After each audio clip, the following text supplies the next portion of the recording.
Hi friends, welcome to Aircraft Design Module 4. Estimation of aircraft weight is an initial sizing of an aircraft. It helps to predict the performance and cost estimation of the aircraft. This video is for my students and the listeners who are designing an aircraft. This video lecture can extend a bit long, so kindly listen to it very carefully till the end and you will definitely learn from it.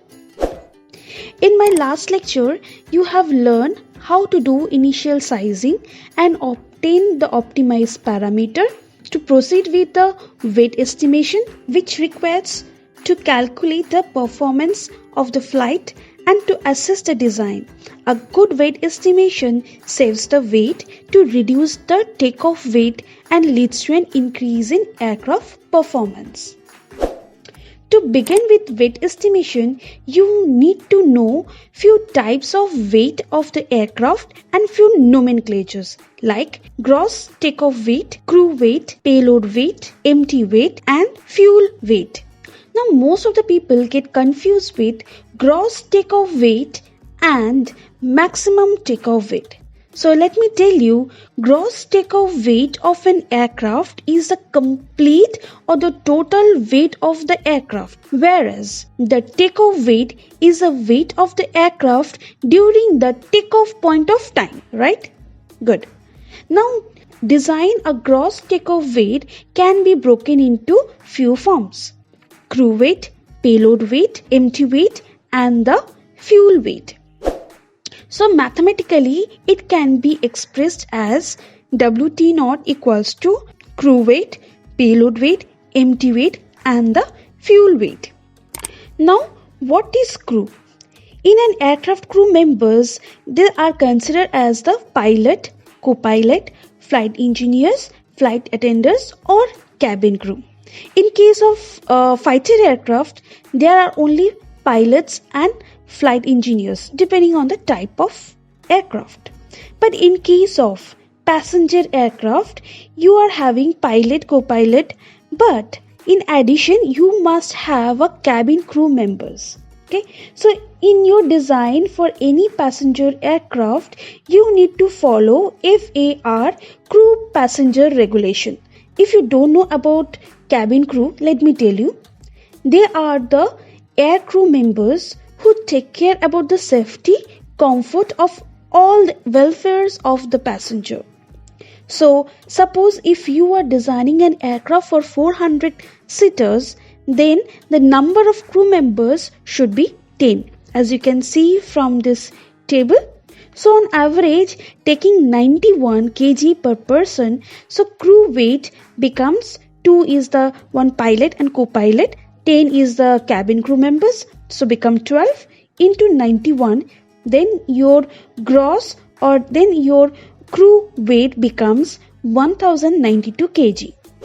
Coming to the next is a payload weight. This payload weight depends on the transport passengers, baggages, cargoes or a number of missiles you're using. Now first we'll come with the fighter aircraft. Based on the missiles, armatures, weapons used in the quantity, it will vary. See, if the aircraft using 10 number of Mk-82 whose each weight is 227 kg, then you will obtain that 2270 kg is your payload weight. In addition, if you add 4 quantities of BLU 109 in 4 quantity, each weight consists of 1000 kg. So now it becomes 4000. So in our total, the total payload weight becomes 6270 kg. Now when you're designing for a passenger, so in an average you're taking 91 kg per person including luggage and clothing. So 400 into 91 becomes 336,400 kg for the 400 passengers. That is your payload weight. And in case of cargo, when you are designing for an cargo aircraft, most of the cases it comes under the basic requirement criteria. like when they were developing or designing for Antonov 225, whose payload was a design constraint, that is 250 ton. So that's how you design the flight which can carry such payload. Coming to the next is the empty weight. Basically, empty weight depends on the structural weight of the aircraft, which includes engine weight, landing gear weight, equipment weight, instrumentation weight, avionics system weights, and etc. So here one more thing, empty weight fraction, which varies from 0.3 to 0.7, that you have to carefully measure these parameters when you are proceeding with the empty weight. So empty weight fraction can be found in two ways. One is the by means of optimization, and second based on the formula. By means of optimization, by plotting the graph between the speed versus empty weight fraction by collecting the scattered points, and we got about 0.46. Okay, this is one method, and second method is a direct method using formula, that is empty weight fraction equals to A WT naught power C KS. So based on the reference table for the jet transport aircraft, that is for the large passenger aircraft, the A value becomes 0.97, C value becomes minus 0.06, and total takeoff weight which is optimized was about 3,50,000 kg. And K is mostly considered as 1 for all the aircraft, but in case of fighter or a variable swept wing, they consider as 1.04. So by substituting back in this formula, we get as empty weight fraction around 0.451. As you can see, there is a very minute change in this previous and this one with the based on the formula and used and the optimization. But I will take the optimization one. Such kind of applications depends on the engineers. And here I will proceed with the graphical method optimization 0.46. Now recalling back the gross weight formula, you can see here what I'm going to do is, here we know the crew and we know the payload, but we don't know the empty weight and the fuel weight. So now to find out this empty weight and fuel weight, both I will multiply the total takeoff weight in the numerator and the denominator. And when I simplify the equations, we get like this, and further simplification we get like that, and we get the total takeoff weight becomes the crew weight by plus payload weight divided by 1 minus of empty weight fraction minus of fuel weight fraction. Now the crew weight and the payload weight is based on the design requirement, right? And second comes the empty weight fraction, which we have obtained from this optimized graph, or by means of, if you are using direct method, we can find out this empty weight fraction. Now it is time to find out the fuel fraction or the fuel weight. This can be found based on the mission profile. Now we'll look into it. Now mission profile, the weight of the fuel depends on the mission profile. It explains about the purpose of the aircraft, like how far the range it will travel with corresponding to what speed, type of engine used in the SFC, and the aerodynamic efficiency. It also explains about the combat range, at what distance the aircraft or the type of aircraft will drop the missiles or the bomb.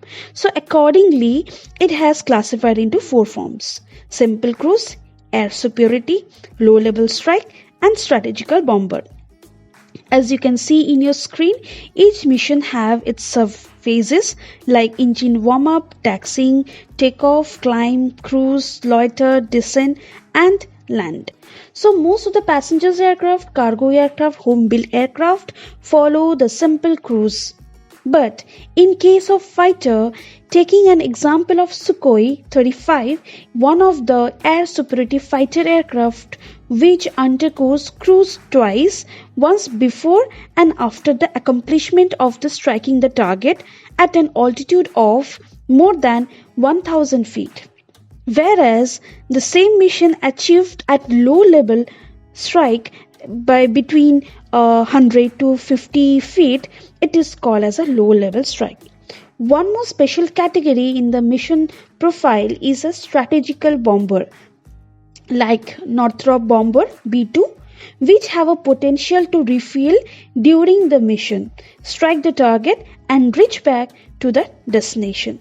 So now let me show you a model calculation for a large passenger aircraft with 400 passenger capacity, speed of 0.85 Mach number with a distance 15,000 km. So in this case, you will choose simple mission profile to find out the weight of the aircraft. So mathematically recalling that weight of the aircraft is depending on the total weight of the aircraft equals to the weight of the aircraft with payload, that is includes structural weight, payload weight, crew weight plus weight of the fuel.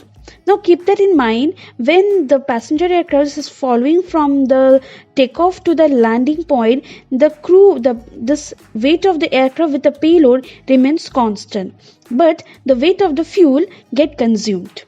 Do you agree? Right. So each phases there will be a change in weight. That means here in this mission profile we have shown 8 phases. So each phases there will be a change in weight. So the above formula signifies that when the aircraft is landed at the end of the mission, there won't be any fuel left over. So only the weight of the aircraft with the payload will be equivalent with the number of mission or the phases of the aircraft. So mathematically we can represent that the weight of the fuel is equivalent to the total weight of the aircraft subtracting the weight of the payload. That means the weight of the aircraft with the payload is equivalent to the number of mission achieved by the aircraft. So this formula can be rearranging by this weight of the fuel used by this total takeoff weight equals to 1 minus of W8 by WT0. That means when it is fully loaded. Okay. So based on the several experience and the judgments, data of the fuel fraction for several phases of the mission will be applied, as you can see in the table. Okay. The total amount of fuel is a combination of the fuel used and some amount of fuel will be trapped or the reserved. Okay, so 6 to 8%. Now for my design, I am going to consider the 6% of the fuel will be trapped by means of kind of lubrication system or maybe for the safety purposes. So overall of the fuel fraction of the aircraft can be written as 1.06 into 1 minus of W8 by WT0. Now considering for our aircraft, based on this fuel fraction for several mission phases, we will opt for the transport jets because we are here going to design for a large passenger aircraft. So for the large passenger aircraft, we will go for the transport jet. So based on the table, so we have this chart. We have made this following chart for each phases. So we will for the first one, when we are seeing for the first one, that is engine start and the warm up. So phase start 1, that is W1 by W0. Now W1 by W0 means the weight of the aircraft at the phase of engine warm up when it started to ignite divided by to the gross weight of the aircraft. So it is about 0.990. Now this 0.990, what it refers, for an example, when the engine just started, the total weight of the aircraft reduced to 346,500. Okay, and initially we have estimated the total weight is about 3,50,000. Now when we divide 346,500 divided with 350,000, we get as 0.990. But here we don't know the value of how much amount it is getting reduced. So here we are noting the points by means of fraction. Coming to the next stage 2. Stage 2, we have that W2 by W1, that weight of the aircraft at the point of taxiing to the weight of the aircraft at the time of engine warm up, that is ignition, becomes 0.990. Coming to the third stage, W3 by W2 is a takeoff phase. Now weight of the aircraft during takeoff to the weight of the aircraft at the time of taxiing, we have 0.995. That is the amount of fuel fraction for this particular phase.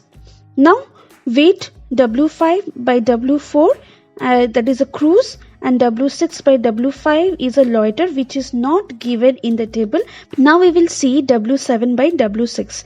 W7 by W6 is the descent point. So at the weight of the aircraft during descent to the weight of the aircraft before loitering. So if we get the fraction as about 0.990, and the last phase is a landing and engine shut off. So W8 by W7 equals to weight of the aircraft during landing and engine shut off when completely powered off till the before the descent. So within this phase, how much amount of fuel get consumed? That is a 0.992. So 2 points are missing within the phase, as I've mentioned earlier, because both the cruise and the loiter depends on the range, speed, SFC, L by D ratio. So now we will learn how to calculate for the cruise and the loiter mission phase of a large passenger aircraft.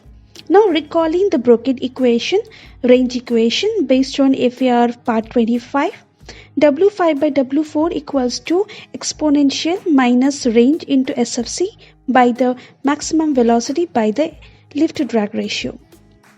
Now range, it is constrained, that is 15,000 kilometer. Please make a note of it. All we have to make in a single unit, because here we have considered the speed is 0.85 Mach number, so we need to convert that in kilometer per hour.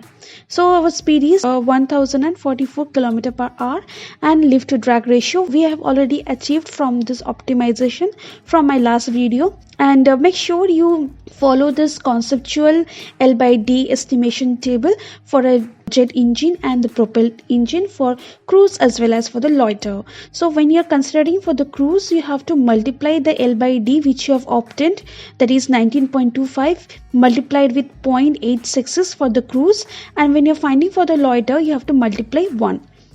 So after substituting back, and then we will see that SFC here we will choose that high bypass ratio turbofan based on our speed. You can see the chart displayed over here, and you can see the cruise is 0.5 pounds per hour per pounds, and for loiter it is 0.4 pounds per hour per pounds. Now substituting back to the previous equation, and when we solve we get as W5 by W4 equals to 0.653. In case of loiter, when you can see the formula. E is that endurance and CJ is the SFC. SFC is 0.4 pounds per hour per pounds, and L by D we have to multiply 1 based on the conceptual lift to drag ratio table, that is 1 into 19.25, and when you substitute back you get as W6 by W5 equals to 0.985. So finally we have a table where all the 8 points are described for each phases. Now to find out the mission phases, that is W8 by WT0. So multiplying all the 8 points starting from W8 by W7 into the W1 by W0. So multiplying all the 8 points we get the W8 by WT0 about 0.59. Now substituting back to the original formula, that is WF by WT0 equals to 1.06 into 1 minus W8 by WT0. So now substituting that 0.59, and we get that WF by WT0, that is the fuel fraction, becomes 0.427. Now substituting back to this original formula, and we get the total weight of the aircraft becomes 3,31787.610 kg. So now we have to compare this data with the value which you have optimized. The optimized takeoff weight was about 3,50,000 kg. Now we have to iterate by changing the L by D. Now initially we have iterated by means of L by D is about 19.25. Okay, so we got as a 3,31,000 something. So now we will change the L by D by 0.5 plus and minus. So here I have done from 19.50, 19.50, 20, then 119 and 18.5. Now you can see in the tabular column I have written for all the fractions, for the cruise, for the loiter, for the mission, for the fuel fraction and the overall weight. Now in comparing with all the things, if you see, notice carefully that And the fifth iteration, it is when I've taken L by D is about 18.5, when I got the total takeoff weight is about 3,57,000 something, right? So now it is exceeding the weight. We don't want to exceed the weight, we want should be within a nearing mark. So if you see that 19.25 when I've done, and when I'm getting almost near to the 3,50,000 kg. So I will optimize my final optimization also becomes final optimization of my L by D also becomes same, that is 19.25. If you want to keep is an 19.1, and you can further try and bring that to that value. It is depend on the, again it depends on the designer. I will go for with the 19.25. And to calculate the weight of the fuel, so weight of the fuel, that is WF, becomes equals to fuel weight fraction into total weight, that is 0.427 into 3,31787 into 610 becomes 141673.31 kg. Now if you want to convert in gallon, you can convert in gallon also. Now we'll come to the find that what is the amount of volume of an fuel I need. The density of an aviation gasoline is 768.08 kg per meter cube. So hence we know the volume of the fuel from basic formula, that is a mass of the fuel by the density of the fuel. So by substituting, I'm getting around 184.45. Now I need to know what is my fuel tank volume required to house the fuel, and determining the packing factor on account of structure, pump, baffle, etc. Now the tank capacity or the volume of the fuel tank can be found using the packing factor. So packing factor depends on the location and the type of fuel tank used. So mostly we know that there are two types. One is the integral type and the blooded type. Blooded type used in the fighter aircraft, integral tank type used for the mostly passenger aircraft, seaplanes, home built, etc. So I will choose the integral type. I will locate my fuel tank on the wing. Okay, so my packing factor becomes 0.75. So to find out the tank capacity, I will divide it by 0.75 when I will get my tank volume about 245.935 meter cube. In the next module, you will learn to do initial sizing of your aircraft's wing design to satisfy the tank capacity into it. So all this content extracted from various resources given in the description box. Hope you are enjoying this course and will love to hear your feedback to customize my teaching methods. Hope to see you again in my next module. For the time being, thank you so much for watching.